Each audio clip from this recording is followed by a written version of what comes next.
bersama dengan Ibu Irmayanti Mulyono, pemerhati budaya. Ibu Irma tadi mengatakan bahwa proses siraman ini sangat penting karena dari situlah kita sudah bisa menyebut mempelai perempuan dan mempelai laki-laki. Apa pakem-pakemnya sebenarnya dalam prosesi siraman adat Jawa ini, Bu Irma? Ya, tentu pertama kan yaitu tadi pembersihan siraman. Jadi siram itu kalau Daud saja kan seperti mandi, tapi mandi ini kan bukan mandi simbolis ya. Artinya perempuan calon mempelai perempuan tadi itu harus sungkem dulu kepada orang tuanya. Kemudian kalau Mbak Irina itu kan masih punya kakak yang belum nikah, betul, maka kan ada melangkahi kalau misalnya, jadi melompati dalam tanda petik bahwa dia menikah duluan dibanding kakaknya. Nah karena itu harus memberikan satu ya semacam biasanya ada selamatan-selamatan tertentu supaya kakaknya itu secara fisik dan psikis tidak merasa terlewati dan sebagainya. Nah karena itu siraman menjadi penting ketika keluarga, terutama biasanya siraman kan berada di keluarga perempuan dan keluarga laki-laki. Ketika semua keluarga sudah setuju terutama pada Mbak Irna, berarti kan semua menjadi baik, bisa dilancarkan. Nah karena itu baru memberikan siraman 3 gayung air kepada mempelai. Kenapa calon mempelai.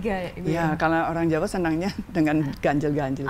Supaya itu kan karena biasanya yang siraman kan bisa 7 orang atau 9 orang. Jadi kan ya artinya kalau biasanya efisien dalam bentuk tadi.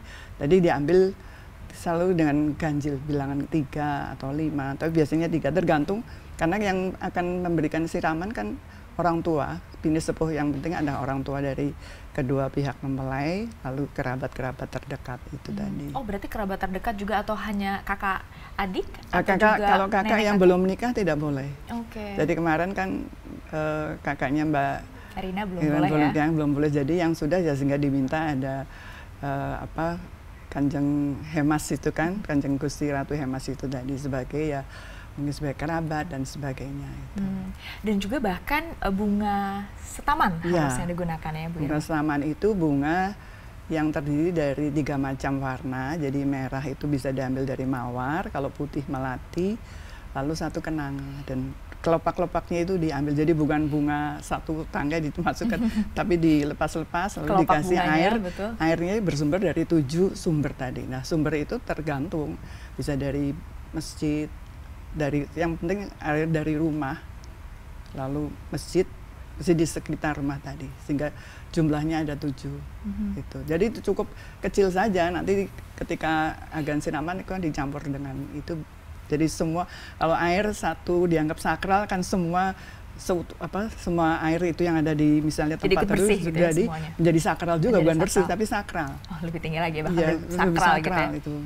Lalu tadi alasannya kenapa akhirnya harus Irina dulu yang melakukan siraman, baru kemudian saat itu masih calon mempelai laki-laki Kaisang. Karena kan dari pihak perempuan dahulu yang akan seperti biasa dalam pandangan Jawa, dalam tradisi perkawinan Jawa, maka pihak perempuan itu memang yang lebih lebih harus diperhatikan karena nantinya dia akan menjadi istri dari suaminya, akan menjadi ibu dan sebagainya, mengurus segala macam rumah tangga, jadi itu diperhatikan. Jadi kalau sudah baru dibawa air, diambil satu tempat atau kendi, lalu dibawa ke pihak pengantin laki-laki. Lalu kalau di sini disebutnya adalah ngeracik Tirta Perwitasari. Nah itu tadi Perwitasari itu yang air yang tadi setaman itu ya. Jadi air dulu kan airnya diambil kan, jadi kalau misalnya air ini saya tetesin dengan tertentu kan sudah air semua itu kan menjadi bernuansa sakral. Nah lalu baru itu nanti dibagikan ke pihak laki-laki. Jadi ada semacam utusan yang membawa air dari pihak perempuan itu dibawa ke laki-laki. Nah, biar laki menunggu airnya ini untuk dicampur di dalam tempat yang lebih besar. Jadi harus disatukan ya, air yang digunakan oleh mempelai perempuan dengan mempelai itu kan penyatuan laki-laki. Secara simbolis kan. Makanya dari saat itu sudah bisa disebut mempelai pria dan mempelai perempuan tadi karena dicampur. Airnya itu sudah dicampur ya? Itu tadi. Oh, oke. Nah setelah itu ada nata lemak lenggah, ini apa Bu Irma? Nata lemak lenggah.